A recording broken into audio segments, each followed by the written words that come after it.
My name is Nicole, licensed clinician, and we're here talking about everyday things that impact our mental health and fitness.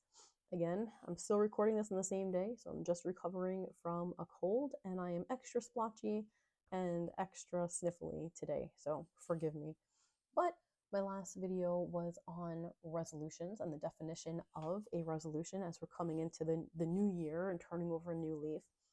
And we're going to be talking today about how to create really structured goals and a plan to enable us to achieve those resolutions. So the first thing that I would say is if you already went through and made a list of resolutions that you would like, I want you to kind of maybe separate them into two categories, or maybe more than two. Whatever works for what list you have, right? And just kind of like mark down what type of goal it is. So, for example, is it a relational goal where maybe you're going to spend more time with your kids, or focus more on your marriage, or reach out to friends, or reach out to your grandparents and foster relationships? Is it something like that, or is it something like a physical goal, where maybe you have a specific like personal record for like weightlifting that you want to achieve, um, or a knowledge goal of, let's say, learning a new skill or a new hobby, um, or even like, I don't know, I guess like it depends on what books you're reading. But I was gonna say like reading new books. That could be, sorry, that could be knowledge. It could be self-care. So it can go in whatever category. So just kind of like mark that down as you go through your list.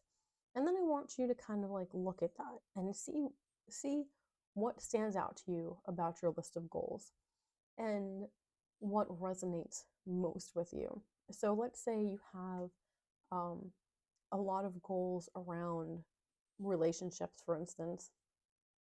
That could speak to you having a value of relationships. And maybe this is a new value. Maybe this is something that you're just coming to realize, that like, hey, like I need to maybe change my approach and like connect with people a little bit more, and make that be like almost part of your self-care as well, right? Because like we always benefit from relationships that are healthy. Obviously, it's a mutual thing. And it's going to be really important to find our values that drive the goal. So in this way, we're kind of working our way backwards, right? We have a list of goals and we're kind of like deriving our values from that. Where we're looking is kind of a good indicator of kind of like where our heart is almost. Alternatively, if you don't have any goals yet, or if you don't know what goals to create, there are a million things that you can Google that are like list of values.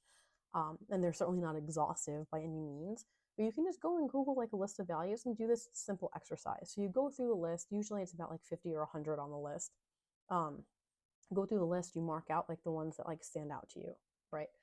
The ones that are important to you. And then you go through it multiple times and kind of start marking off the ones that are like stand out more out of that list, and then stand out more out of that list until you're down to maybe like 10. You can get down to 4, somewhere around there. And then from there, you can think about like, okay, so these are kind of like my core values right now in my life. So what goals can I create that have this at the base of it? And we'll talk about that in our next video.